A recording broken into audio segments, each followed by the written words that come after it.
सभी दर्शकों को जय श्री कृष्ण। मैं धर्म गुरु ज्योति शंकर शर्मा पुराणाचार्य।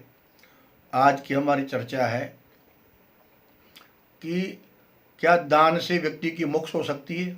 जो हम दान देते हैं, दान का क्या प्रभाव है हमारे जीवन में। तो मैं यही कहना चाहूँगा कि दान का हमारे जीवन में बहुत ही महत्व है। दान बनाए बिगड़े काम, यानी कि जो हम संसार में यहाँ हैं तो दान हमारे पूर्व जनित पापों को नाश करता है और जिन दीन गरीब की दरिद्र नारायण की सेवा करते हैं उनका आशीर्वाद जब हमें मिलता है तो हमारे किए हुए जो पाप है पूर्व जन्म के वो नष्ट होते हैं और जब वो पाप नष्ट होते हैं तो स्वतः ही जीवन में सुख प्राप्त होने लग जाता है। इसीलिए दान देने की प्रवृत्ति बनाना चाहिए। अच्छा, हम दान अगर करते हैं तो दान देने के प्रभाव से धन में भी अपने आप वृद्धि होती रहती है। जिस प्रकार से हम कुएं का पानी निकालते हैं तो कुएं का पानी समाप्त नहीं होता, अपितु और उसमें ताज़ा ताज़ा जल आता रहता है। लेकिन जिस कुएं का पानी निकालना बंद हो जाता है उसका पानी सड़ जाता है और 10-20 साल तक भी अगर नहीं निकाला तो उसमें कीचड़ भर जाता है और सूख जाता है। ऐसे ही जो प्राणी, बहुत से लोग धन को लपेट लपेट के रखते रहते हैं, अरे इसको परोपकार के लिए खर्च कर, क्योंकि कहा है कि दान भोग और नाश। दान कर सबसे पहले तो, क्योंकि सनातन धर्म में 10% दान करने का वर्णन है। अब वो किस रूप में करे, वो मंदिर बनाने में करें, गौ सेवा में करें, संत ब्राह्मण सेवा में करें, स्कूल में कमरों का निर्माण बनाने में लग करें, धर्मशालाएं बनवाने में करें, भोजन भंडारा करवा के करें, जैन केन प्रकार न करें, लेकिन उसको 10% तो कम से कम दान करना चाहिए। तो अंत समय में फिर पश्चाताप होता है कि मैं एक जगह भागवत कथा कर रहे थे तो उस जहाँ भागवत हो तो उसके पड़ोस में चोरी हो गई। बहुत पुरानी बात है।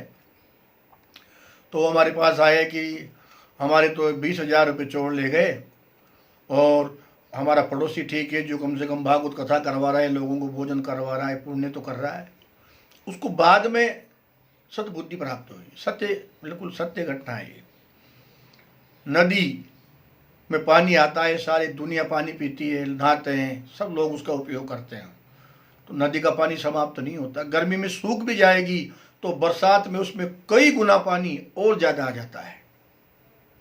तो निरंतर देते रहने से हमारे धन में वृद्धि होती रहती है और हमारे पाप कटते रहते हैं, संतुष्टि प्राप्त होती है दान दे करके।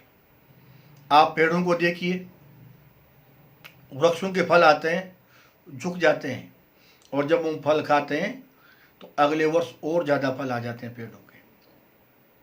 तो जैसे ही हम इसी प्रकार से जीवन में हम दान करते हैं तो हमारे यहाँ भी धन में अनेक मार्ग खुल जाते हैं, अनेक रास्ते खुल जाते हैं दान करने के प्रभाव के। ऐसी दान की महिमा है। आप और भी बहुत सारे उदाहरण हैं दान देने के कि दान का प्रभाव क्या है। आप गाजर मूली को ले लीजिए। गाजर मूली क्या करती है, इन्हें कि अपने मूल जड़ को तो अंदर घुसाती है, ऊपर उसके पंख रह जाते हैं और हवा में हिलाती रहती है। बाग का माली जब आता है कहता है कि तेरे पास कुछ माल है क्या, वो कहती है कुछ नहीं है, कुछ नहीं है, मेरे पास कुछ नहीं है।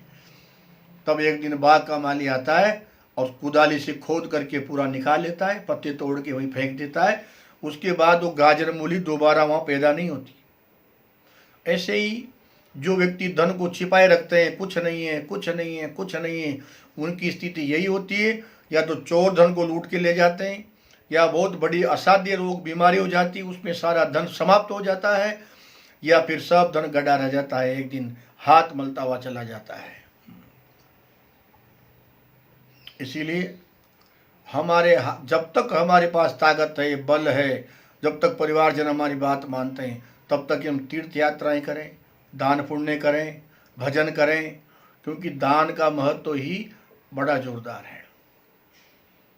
लेकिन दान के साथ साथ भजन सत्संग करना भी जरूरी है, सदाचारी होना भी जरूरी है।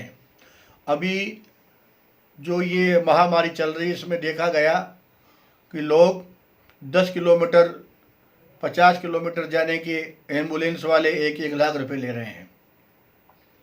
एक इंजेक्शन आ रहा है रेमिडेंसिया जो भी नाम उसका है, 500 रुपये का, 1000 रुपये का, 3000 रुपये की, अलग अलग उसकी कंपनी की रेटें हैं। उसके 1-1 लाख रुपए 50-50 हजार रुपये ले रहे हैं। जब प्राणी के प्राण बचाने की जरूरत है उस समय उन प्राणियों के प्राण हर रहे हैं। अब क्या गति होगी उनकी? शमशान में जा रहे हैं तो वहां पर भी वो इसी प्रकार की स्थिति कर रहे हैं। वो ये विचार नहीं कर रहे कि ये धन मुझे संतुष्टि नहीं दे सकता, ये धन एक दिन मेरे पूरे परिवार को तबाह कर देगा, क्योंकि अनाचार से कमाया हुआ धन है। अब इस तरह के लोग जो 500 रुपये जिस एम्बुलेंस का किराया बनता है वो उसके 50,000 रुपये ले रहा है, और उसमें से फिर कोई दान कर दे तो बोले उसका क्या होगा? भाई दान जो उसने किया है वो तो मिलेगा, लेकिन इस प्रकार के व्यक्ति फिर उनका क्या होगा जो इस तरह से 500 रुपये के इंजेक्शन के 10,000 रुपये ले रहे हैं, 1 लाख ले रहे हैं, एम्बुलेंस वाला 500 रुपये की जगह 1 लाख ले रहा है, या और भी अनेक प्रकार की चीज़ें हैं। ऑक्सीजन सिलेंडर वाला उसके 500 की जगह 50,000 ले रहा है, तो और फिर दान कर रहा है कि मेरे पाप कट जाएं। ऐसे लोगों की गति क्या होती है?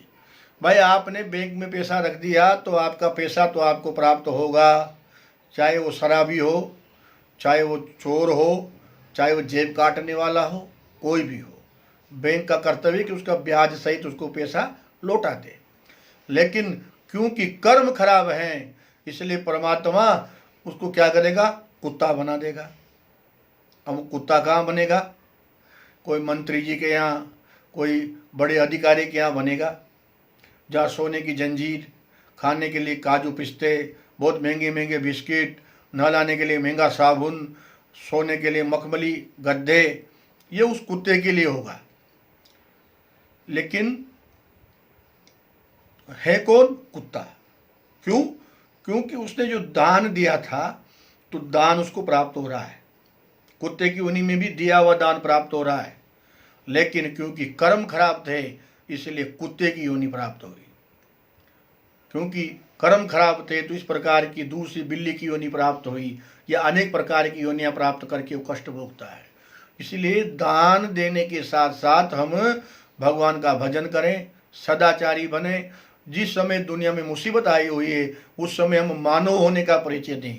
रामचरित मानस यही नामा, यानी कि राम और चरित्र और मानस के बीच में चरित्र, यानी कि राम और मानस के बीच में चरित्र है। हमारे चरित्र को हम ठीक करें। चरित्र को जब ठीक करेंगे तो सब हमारे कर्म अपने आप ठीक होते चले जाएंगे। इसीलिए चाहिए कि हम जब संसारियों को हमारी ज़रूरत है तो हमारे पास जो भी वस्तुएं हैं, हमारे पास दवा है तो हम दवा दें, हमारे पास ताकत है तो हम उनका उसमें काम में आवें, या हमारे पास पैसा है तो उनकी मदद करें, उनके प्राण बचाएं। जैन किन प्रकार ने ये हम कर सकते हैं। तो दान का बड़ा महत्व है, लेकिन अगर वो दान भी देता है और भजन भी करता है तो हो सकता है अंत के समय में अगर वो परमात्मा का स्मरण करता है तो उसकी मोक्ष हो जाएगी। लेकिन अगर स्मरण नहीं कर पाया, दोबारा जन्म भी हो गया, तो भगवान कहते हैं गीता में कि ऐसे व्यक्तियों का मैं श्रीमान कुल में जन्म देता हूँ, यानी कि जहाँ सत्संग होती हो, जहाँ मंदिर पास में हो, जहाँ धर्मपरायण लोग रहते हों, जहाँ मधुर वचन बोलते हों, ऐसे कुल में उस व्यक्ति का मैं जन्म करता हूँ जो दान देने वाला है, भजन करने वाला है और परोपकार करने वाला है। इसीलिए भी ये आवश्यक है कि दान के प्रभाव से बड़ी बड़ी बीमारियां ठीक हो जाती हैं। तुला दान की हमारे यहाँ बहुत बड़ी सनातन धर्म में व्यवस्था है कि आप बराबर तोल करके अन्न दान करें, हम फल दान करें, बहुत सारी चीज़ें हैं। भगवान श्री कृष्ण ने भी तुला दान किया था। तो दान से हम रोग बाधाओं को काट सकते हैं, दान से हम पूर्व जनित पापों को नाश कर सकते हैं, और दान के प्रभाव से हम और अगले जन्म में भी सुंदर योनि प्राप्त कर सकते हैं और धन धान्य से परिपूर्ण हो सकते हैं। क्योंकि गरीबी ही पापों का कारण है। जब गरीबी होती है तो आदमी पाप करने के लिए मजबूर हो जाता है, और जब पाप करता है तो नरक गति को प्राप्त होता है। इसीलिए जब वो संपन्न रहेगा, सत्संग उसको मिलेगी, महापुरुषों का सानिध्य उसको प्राप्त होगा, तो वो भगवान का भजन करेगा और अंत काले च मामे अर्थात परमात्मा का स्मरण करता हुआ वो सदगति को प्राप्त हो जाता है। इसलिए प्रयत्न करके दान दें। बहुत से लोग कहते हैं दान कैसे दें, पैसा ही नहीं है। ये भी बड़ा विचित्र प्रश्न है भाई। पहले आपको दान देना होगा, तब आपके घर में खुशियां लौट के आएगी। बोले है ही नहीं। अरे आप 1 रुपया कमा रहे हैं ना, तो 10 पैसे दान दीजिए। 100 रुपये कमा रहे हैं ना, 10 रुपये दान निकालिए।